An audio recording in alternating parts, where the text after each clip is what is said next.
आ गया सुनील जी खाटी बिहारी आ गया। संपूर्ण भारत के छात्रगण और खास करके बिहार के छात्रगण जो कि 10वीं कक्षा में अध्ययनरत हो, अहाँ का आबि गेल सुनील जी खाटी बिहारी आबि गेल और तोहार के सुनील जी खाटी बिहारी आ गए हो। शानदार वीडियो लेक्चर प्रस्तुत करी अहाँ के सुनील जी खाटी बेहतरीन लेक्चर प्रस्तुत करत और एक बार ऑब्जेक्टिव वस्तुनिष्ठ प्रश्नावली का श्रृंखला। नाउ सुनील जी खाटी Bihari delivering the lecture on the just objective questions.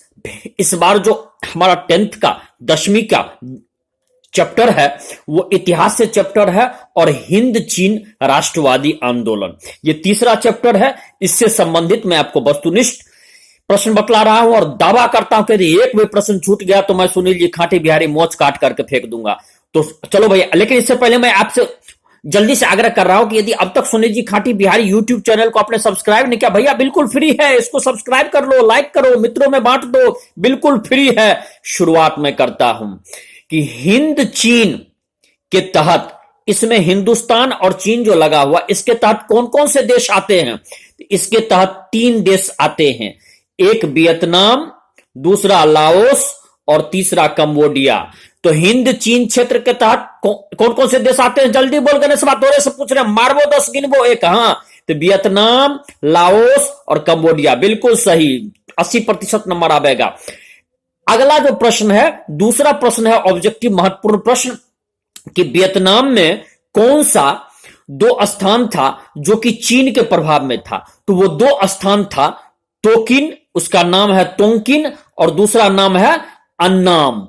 तोंकिन और अन्नाम ये चीन के प्रभाव में था। अच्छा, लाओस कंबोडिया पर किस देश का प्रभाव था। तो लाओस कंबोडिया पर प्रभाव भारत का था, भारतीय संस्कृति का प्रभाव था। तो भारतीय संस्कृति का, इसीलिए हिंद चीन, हिंद हिंदुस्तान से बना है और चीन चाइना का नाम है। तो इन दोनों का जिस जिस देश पर प्रभाव था इसीलिए इसका नाम पड़ा था। अगला प्रश्न अत्यंत महत्वपूर्ण प्रश्न, ये तीसरा प्रश्न है ऑब्जेक्टिव प्रश्न, लल्लन टॉप प्रश्न है इस बार, आ गया, कोई नहीं रोकेगा, सुनील जी खाटी बिहारी का रहा है। अब ये कि अंकोर वट का मंदिर जो 12वीं शताब्दी में बनाई गई थी वो किस राजा ने बनाया था। तो उस राजा का नाम है राजा सूर्य वर्मा द्वितीय। क्या नाम है गणेश बात थोड़े से पूछ रहे हैं, मारवो 10 गिनवो, नस फाड़ दो। हाँ, सूर्य वर्मा द्वितीय नाम है, बिल्कुल सही जवाब, बाहर गणेश 80% नंबर आएगा। चौथा ऑब्जेक्टिव का अत्यंत महत्वपूर्ण प्रश्न, चौथा नहीं बल्कि पांचवा आपका प्रश्न आ रहा है कि भारतीय संस्कृति का केंद्र, एक आप ऐसा जगह का नाम बोले, एक ऐसा शहर का नाम बोले जो भारतीय संस्कृति का प्रधान केंद्र हुआ करता था, उसका नाम था कंबुज। कंबुज किस संस्कृति का प्रधान केंद्र था, यहां पर किस देश का, यह भी प्रश्न पूछता है, तो भारतीय संस्कृति का केंद्र था। अब आइए आपका छठा प्रश्न, छठा आपका वस्तुनिष्ठ प्रश्न कि हिंद चीन क्षेत्र में सबसे पहले किस देश के व्यापारी पहुंचे थे। तो ये व्यापारी पहुंचे थे पुर्तगाल के व्यापारी अच्छा नाविक भी होते थे, अच्छा तैराक भी होते थे, इसीलिए वो अलग अलग देश में व्यापार के लिए पहुंच जाते थे। 7वां प्रश्न, बेहतरीन प्रश्न, लाजवाब प्रश्न, अद्भुत प्रश्न कि 1931 तक वियतनाम किस क्षेत्र में तीसरा निर्यातक देश बन गया था अन्न के मामले में। तो चावल के क्षेत्र में तीसरा सबसे बड़ा निर्यातक देश बन गया था। अगला ये जान लीजिए कि अगला जो वस्तुनिष्ठ प्रश्न है, हालांकि ये शॉर्ट क्वेश्चन भी आ जाता है कि एक तरफा अनुबंध व्यवस्था क्या थी। एक तरफा अनुबंध व्यवस्था थी कि मजदूर का मौलिक अधिकार बिल्कुल नहीं था, मजदूर मालिक के गुलाम होते थे, उनका कोई अधिकार नहीं था, मालिक का असीमित अधिकार था, वही सब कुछ फैसला लेते थे, इसीलिए उनको एक तरफा मजदूर इसमें कहा गया। जो बंधुआ मजदूरी एक तरह से कहते थे और एक तरफा अनुबंध व्यवस्था माने एक ऐसा अनुबंध जो सिर्फ मालिक करते थे, इसमें मजदूर का कुछ नहीं चलता था।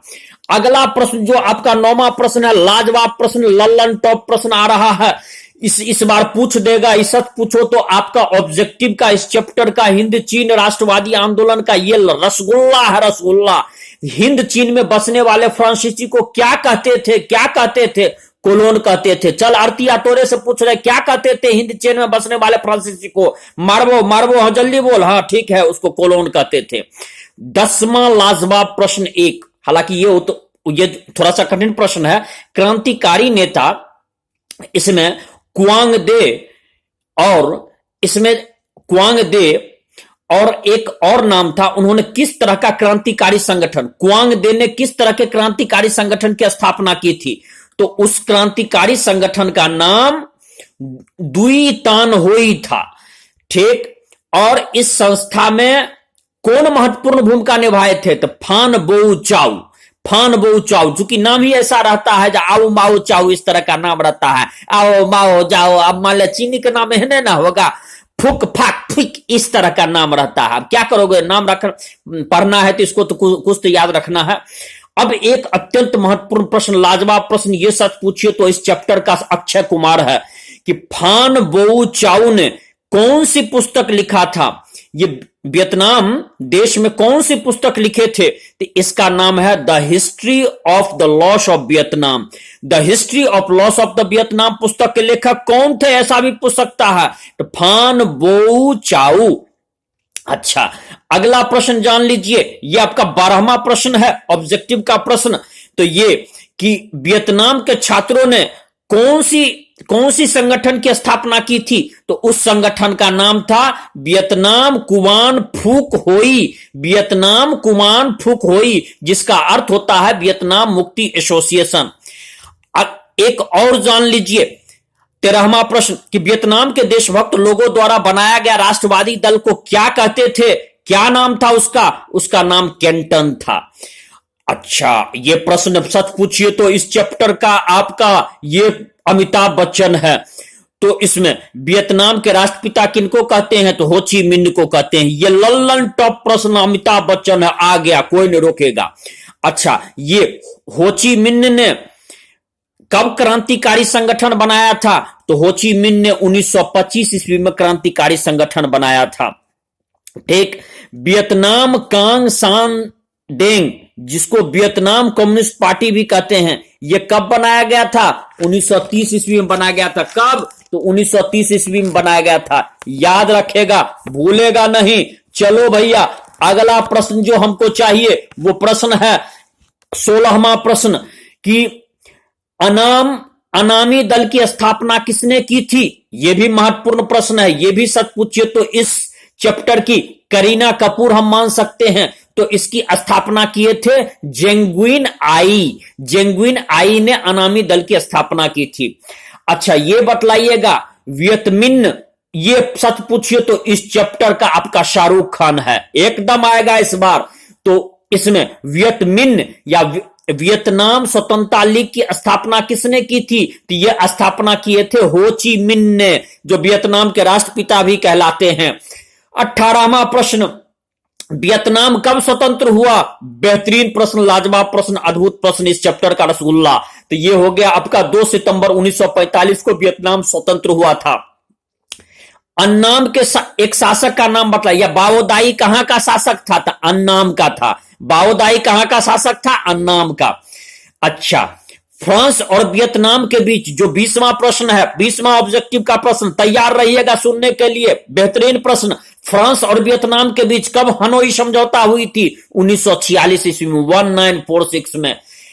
अच्छा, अब आपका 21वां प्रश्न, 21वां प्रश्न कि कहां पर फ्रांसीसी सैनिक ने आत्मसमर्पण कर दिया था? तो उस स्थान का नाम है दिएन वियन फू।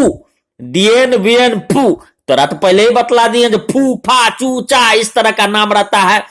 मान लीजिए इसमें पुई मुई इस तरह का नाम रहता है। तो चलो भैया, यही आपका हुआ। अब जरा 22वां प्रश्न ये बतलाना है कि जेनेवा समझौता कब हुई थी? जेनेवा समझौता 1954 में हुई थी। ये प्रश्न भी अत्यंत ही महत्वपूर्ण है। अब जो अगला प्रश्न आ रहा है वो सच पूछो तो आ गया, ये आपका सच, ये सच पूछिए तो आपका रणवीर सिंह है आपका इस चैप्टर का। तो ये प्रश्न है कि बौद्धिक धार्मिक क्रांतिकारी आंदोलन करने वाला इसमें एक संगठन था, वो कौन था? तो उसका नाम था हुआ हुआ। उसका नाम क्या था? हुआ हुआ। और इसके नेता कौन थे? तो हुएन फुई सो। हुएन फू सो, ये तो हुआ हुआ एक बौद्धिक धार्मिक क्रांतिकारी आंदोलन था। हुएन फुएन सो ये था। ये बहुत बार पूछा है। अगला कि 30 सदस्यीय संगठन जो बनाया गया था जेनेवा में, उसमें कौन कौन से सदस्य नियुक्त किए गए थे निगरानी के लिए? तो 3 सदस्य नियुक्त किए गए थे। एगो भारत, दूसरा कनाडा और तीसरा पोलैंड। कौन कौन? भारत, कनाडा और पोलैंड, तीनों याद रखिएगा। अगला प्रश्न 25वां प्रश्न कि कंबोडिया स्वतंत्र हुआ था कब और उसके बाद कौन शासक बने थे? तो कंबोडिया स्वतंत्र हुआ था 1954 में। इसके शासक बने थे नरोत्तम सिंहानुक। ये प्रश्न सच पूछिए तो हिट प्रश्न है, एकदम हिट प्रश्न है, सुपर हिट प्रश्न है। कंबोडिया कब स्वतंत्र हुआ? तो 1954 में। और इसके शासक कौन बने थे? नरोत्तम सिंहानुक। ये भी पूछता है नरोत्तम सिंहानुक किस देश से जुड़े हुए थे? तो कंबोडिया से। अगला जो प्रश्न आपका है इसके लिए तैयार हो जाइएगा इसमें कि यह है कि अमेरिका ने कंबोडिया में क्षेत्र में इसमें कौन सी आपको चीज की वर्षा की थी जिससे वहां की बहुत एकड़ भूमि नष्ट हो गई थी? तो सीमा क्षेत्र में जहर का वर्षा करवा दिया था जिससे बहुत सारी भूमि बंजर हो गई थी। अब एक और महत्वपूर्ण प्रश्न 27वां ऑब्जेक्टिव का प्रश्न कि आपका कि 1970 ईस्वी में कंबोडिया राष्ट्र अध्यक्ष या कंबोडिया का राष्ट्रीय संसद ने नरोत्तम सिंहानुक को हटा करके किसको बना दिया था वहां का शासक? तो उनका नाम था जनरल लोन नोल। क्या था? General Lon Nol. लेकिन फिर भी वो हार नहीं माना, बाद में फिर उसको पराजित किया। अच्छा, एक और बेहतरीन प्रश्न, लाजवाब प्रश्न, गोल्डन प्रश्न, ललन टॉप प्रश्न। कंबोडिया युद्ध के समय अमेरिका के राष्ट्रपति कौन थे? निक्सन थे, रिचर्ड निक्सन। 29वां ऑब्जेक्टिव का प्रश्न ये कि नरोत्तम सिंहानुक ने राजनीति से कब संन्यास लिया? 1978 ईस्वी में। यह भी प्रश्न बहुत पूछता है। अब एक और ऑब्जेक्टिव का प्रश्न, ये 30वां प्रश्न है। अब ज्यादा मैं आपको ऑब्जेक्टिव नहीं बतलाऊंगा, बस अब लगभग समाप्ति को हम बढ़ रहे हैं। कंबोडिया गृह युद्ध की समाप्ति कब हुई थी? कंबोडिया गृह युद्ध की समाप्ति 1975 ईस्वी में हुई थी। कब? 1975 ईस्वी में। चलो भैया, अब शांति को खतरा नाम का श्वेत पत्र अमेरिका ने कब लाया था? ये एक श्वेत पत्र लाया था अमेरिका ने, तो 1961 में लाया था, 1961 में। अब 32वां ऑब्जेक्टिव प्रश्न, बेहतरीन प्रश्न, ललन टॉप प्रश्न, लाजवाब प्रश्न।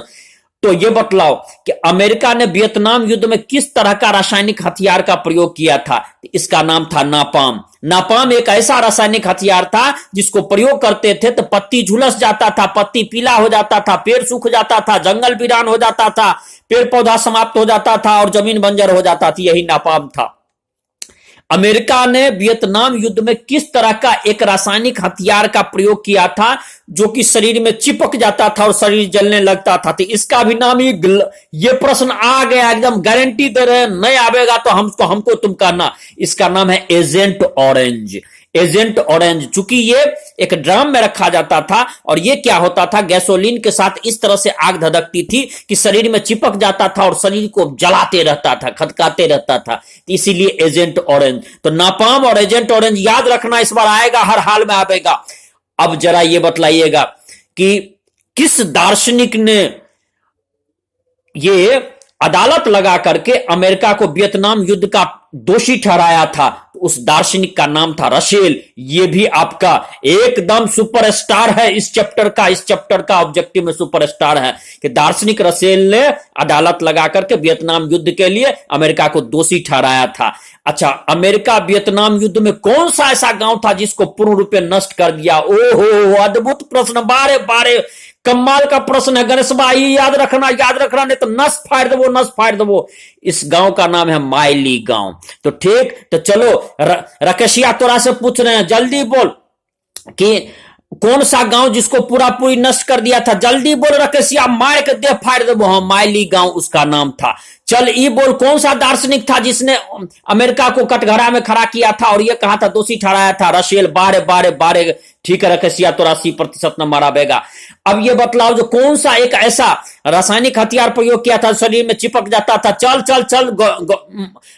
रजस्वा तोरा से पूछ रहे, नस फाड़ दो, जल्दी जवाब दे। एजेंट ऑरेंज बिल्कुल सही जवाब। और नापाम नाम का एक ऐसा था जो कि वृक्ष को झुलसा देता था। बार गणेशवा 80% नंबर आवेगा। मैं सुनील जी खाटी यही विदा ले रहा हूं। बस 2 बार सुन लो, एक भी छूट गया तो मैं मोच काट करके फेंक दूंगा। और इसी के साथ मैं सुनील जी खाटी बिहारी विदा ले रहा हूं। बहुत जल्दी मैं आपको 19 प्रश्न की श्रृंखला में मिलूंगा। जय बिहार, जय भारत।